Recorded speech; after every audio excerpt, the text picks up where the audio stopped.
পেঁয়াজ আলুর পর এবার সিন্ডিকেটের কবলে পড়েছে ভোজ্য তেল। খোলা সয়াবিন ও পাম তেলের দাম এক মাসের ব্যবধানে লিটারে বেড়েছে ২০ টাকার মতো। সয়াবিন তেলের লিটার এখন ১৭২ টাকা, পাম অয়েল ১৬২। এই দর বৃদ্ধিতে ভোজ্য তেলের বাজারে তৈরি হয়েছে এক অস্বাভাবিক চিত্র, যেখানে বোতলজাত তেলের চেয়ে খোলা সয়াবিন তেলের দাম বেশি। বোতলজাত সয়াবিন তেলের লিটার এখন ১৬৭ টাকা, কিছু দোকানে গায়ের মূল্যের চেয়ে বেশিতে ১৭০ টাকায় বিক্রি হচ্ছে। এদিকে আলু ও পেঁয়াজের দাম রয়েছে ঊর্ধ্বগতির দিকে। বাজারে আসতে শুরু করেছে শীতকালীন সবজি। এতে টানা কয়েক মাসের অস্থিরতা কিছুটা কমেছে। শীতকালীন শাকসবজির আসতে শুরু হওয়ায় কাঁচা বাজারে সব ধরনের সবজির দাম কমতে শুরু করেছে।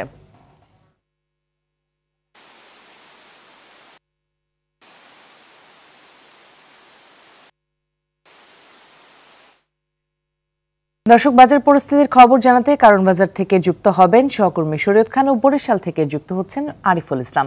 প্রথমে যাব শরীয়ত আপনার কাছে। শরীয়ত, জানাবেন বাজারে ভোজ্য তেলের কোনো সংকট আছে কিনা এবং সেই সাথে নিত্যপণ্যের দাম কেমন দেখছেন?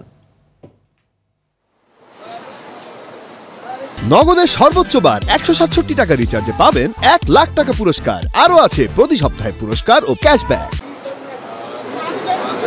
আমরা যেটা দেখতে পেরেছি যে আসলে ভোজ্য তেলের তেমন সংকট নেই, কিন্তু হঠাৎ করেই কিন্তু গত ২-১ দিনের মধ্যে প্রায় প্রতি সব রকম তেলে ২০ থেকে ৩০ টাকা করে বেড়েছে।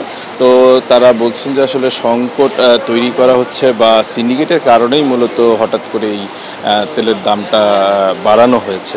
এছাড়া কিন্তু বিভিন্ন বাকি যে পণ্যগুলো, বেশিরভাগ পণ্যের দাম কিন্তু নিম্নমুখী। যেহেতু শীতের সবজি আসতে শুরু করেছে, সবজির দামটা কিছুটা কমছে।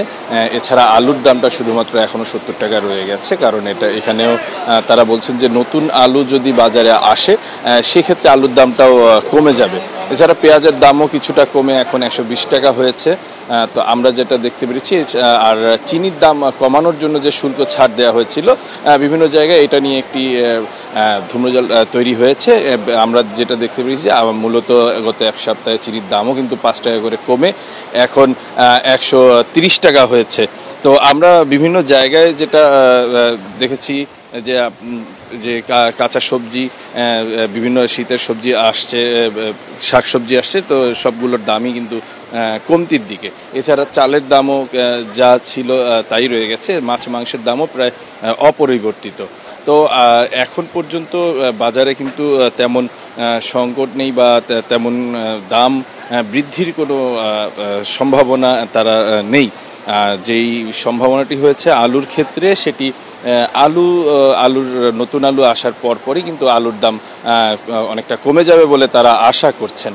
তো আমরা এই ঢাকার পরিস্থিতি এটা দেখলাম। তো আমাদের আরেকজন প্রতিনিধি আরিফুল ইসলাম রয়েছেন বরিশালে, আমরা এখন সেখানকার পরিস্থিতি একটু জানবো।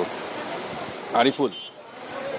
জি শরীয়ত, ধন্যবাদ আপনাকে। নগদের সর্বোচ্চ বার ১৬৭ টাকা রিচার্জে পাবেন ১ লাখ টাকা পুরস্কার। আরও আছে প্রতি সপ্তাহে পুরস্কার ও ক্যাশব্যাক। আসলে আপনি ঢাকার চিত্র যেটি বলছেন, বরিশালে কিন্তু তার ব্যতিক্রম নয়। আমি এখন আছি বরিশালের সবচেয়ে বড় কাঁচা বাজার, যেটি পাইকারি, এখান থেকে কিন্তু বিক্রি হচ্ছে এবং গোটা বরিশালের কিন্তু চাহিদা মেটাচ্ছে এখান থেকেই। তো দিনের চিত্রটি একটু আপনাকে বলে রাখি, গতকালকে শুক্রবার এবং আজকে শনিবার, এই যে ২৪ ঘন্টার বাজার পরিস্থিতি, এর মধ্যে কিন্তু অনেকটাই ফারাক আমরা লক্ষ্য করেছি। অর্থাৎ গতকালকে যেই দামগুলো ছিল, আজকে কিন্তু অনেকাংশই কাঁচা বাজারের দামটি কিছুটা হলেও কমেছে, আমরা এমনটি লক্ষ্য করেছি।